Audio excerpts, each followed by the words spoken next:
आज सुनते हैं 16 सोमवार की व्रत कथा। एक समय की बात है, मृत्युलोक में भ्रमण करने की इच्छा करके एक समय भगवान भोलेनाथ और माता पार्वती मृत्युलोक में पधारे।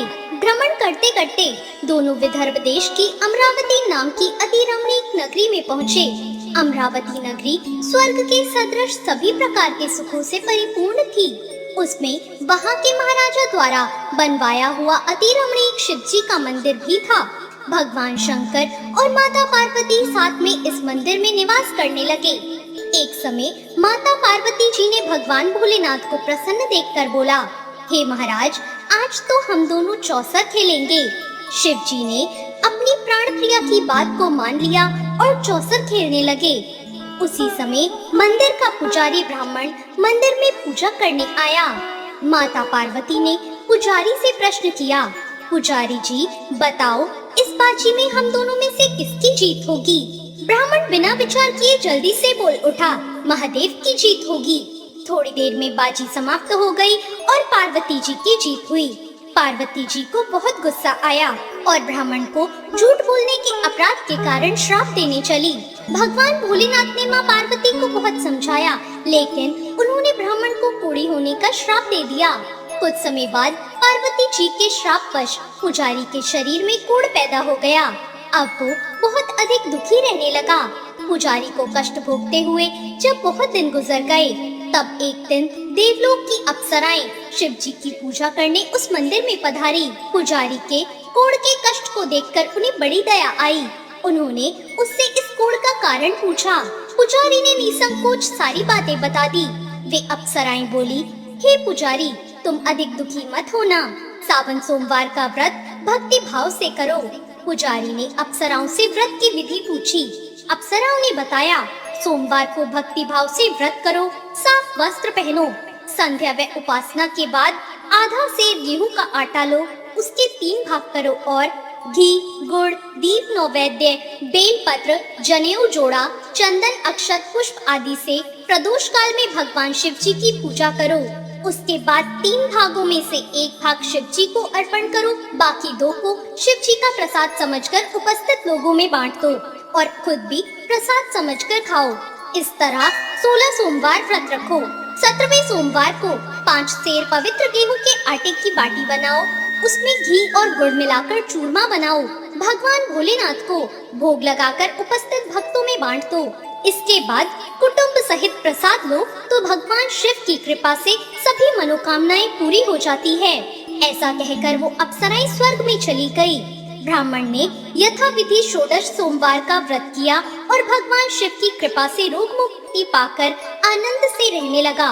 कुछ दिनों बाद भगवान शिव जी और माँ पार्वती जी उस मंदिर में पुनः पधारे। ब्राह्मण को निरोग देखकर पार्वती जी ने ब्राह्मण से रोग मुक्त होने का उपाय पूछा। ब्राह्मण ने 16 सोमवार व्रत की कथा सुनाई। पार्वती जी बहुत प्रसन्न हुई। ब्राह्मण से व्रत विधि पूछकर स्वयं भी व्रत करने के लिए तैयार हो गई।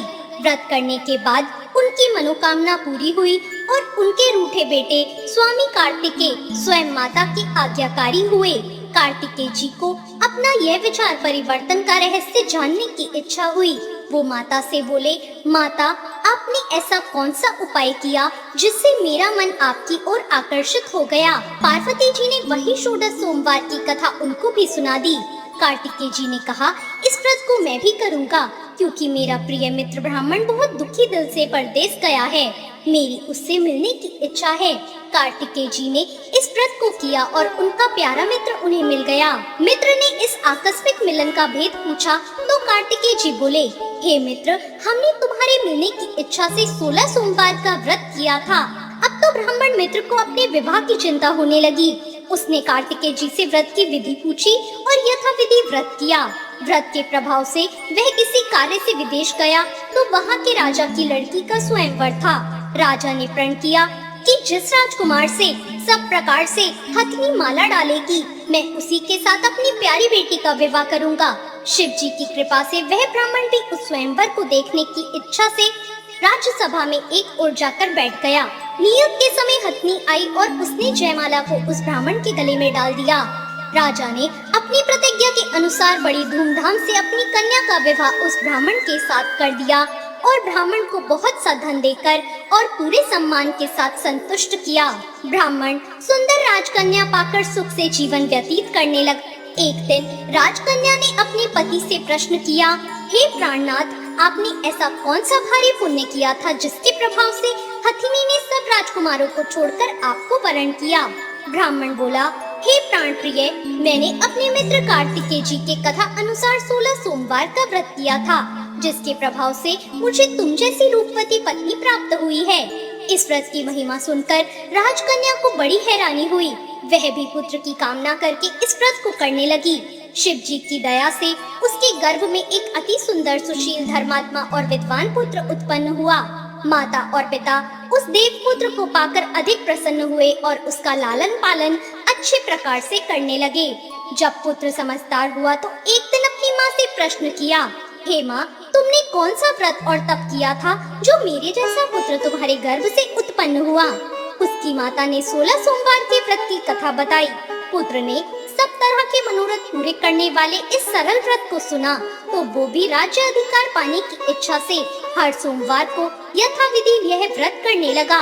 व्रत शुरू करने के बाद एक देश के वृद्ध राजा के दूतों ने उससे आकर उसको राजकन्या के वरण के लिए कहा। राजा ने अपनी बेटी का विवाह ऐसे सर्वगुण संपन्न ब्राह्मण युवक के साथ करके बहुत सुख प्राप्त किया। वृद्ध राजा के दिवंगत हो जाने के बाद इसी ब्राह्मण को सिंहासन पर बैठाया गया, क्योंकि दिवंगत राजा का कोई पुत्र नहीं था। राज्य का उत्तराधिकारी होकर भी यह ब्राह्मण 16 सोमवार करता रहा।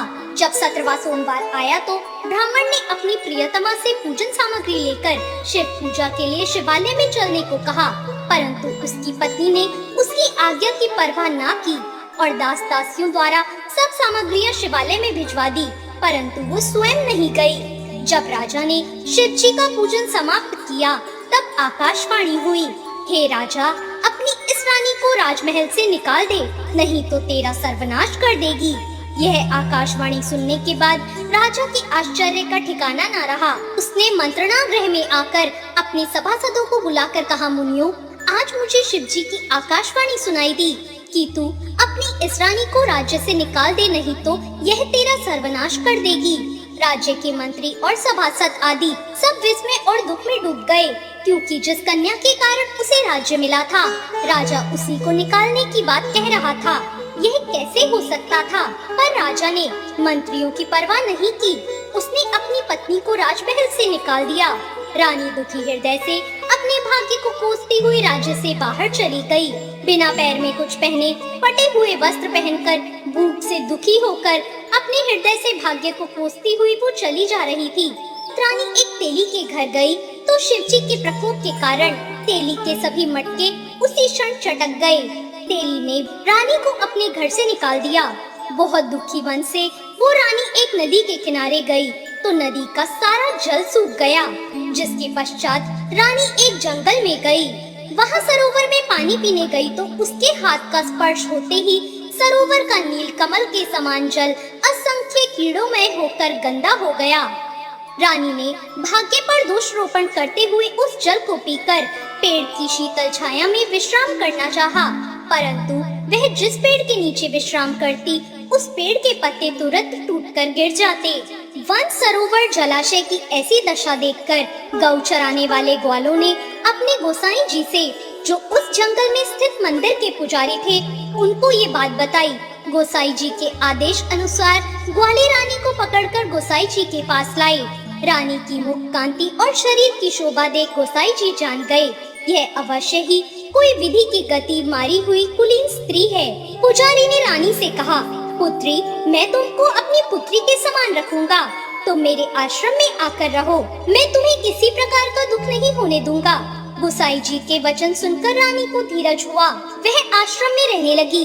रानी जो भी बनाती उसमें कीड़े पड़ जाते, जल भरती तो उसमें भी कीड़े आ जाते। रानी की ये दशा देखकर गोसाई जी बहुत दुखी हुए और रानी से बोले, हे पुत्री, तुम्हारे ऊपर कौन सी देवता का प्रकोप है जिसने तुम्हारी ऐसी हालत की है?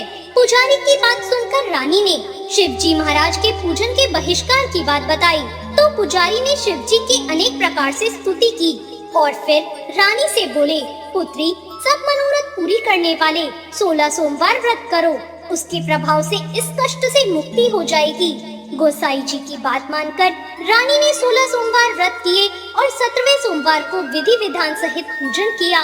उस पूजा के प्रभाव से राजा के हृदय में विचार आया कि रानी को गए हुए बहुत समय बीत गया है, न जाने वो कहाँ भटकती होगी, उसे ढूंढना चाहिए। यह सोचकर रानी को तलाश करने के लिए राजा ने चारों दिशाओं में दूत भेज दिए। वे दूत रानी को तलाश करते हुए गोसाई जी के आश्रम में आ गए। वहां रानी को पाकर उन्हें अपने साथ जाने का आग्रह करने लगे, परंतु गोसाई जी ने मना कर दिया। दूत चुपचाप वापस लौट आए और राजा को रानी का पता बताया। रानी का पता पाकर राजा गोसाई जी के आश्रम में गए और उनसे कहा, महाराज, जो देवी आपके आश्रम में रहती है वह मेरी पत्नी है। शिव जी के प्रकोप के कारण मैंने उसका त्याग किया था। अब मैं भोलेनाथ की कृपा से उसे लेने आया हूँ। कृपा मुझे अपनी पत्नी को साथ ले जाने की आज्ञा दे। यह सुनकर गोसाई जी बड़े प्रसन्न हुए और उन्होंने रानी को राजा के साथ जाने की अनुमति दे दी। राजा बड़ी प्रसन्नता से रानी को महल लेकर आए। राजा ने सारे राज्य में उत्सव मनाया और चारों तरफ प्रसन्नता की लहर दौड़ गई। सारी प्रजा ने अपनी रानी के आने पर खुशियां मनाई। इस प्रकार जो मनुष्य 16 सोमवार के व्रत को श्रद्धा पूर्वक करता है, उसकी सभी मनोकामनाएं भगवान शिव जी की कृपा से पूर्ण होती है और उसे मोक्ष की प्राप्ति होती है। तो ये थी आज की कहानी। आपको ये कहानी कैसी लगी कमेंट करके जरूर बताएं। चैनल को सब्सक्राइब करें, वीडियो को लाइक करें। धन्यवाद।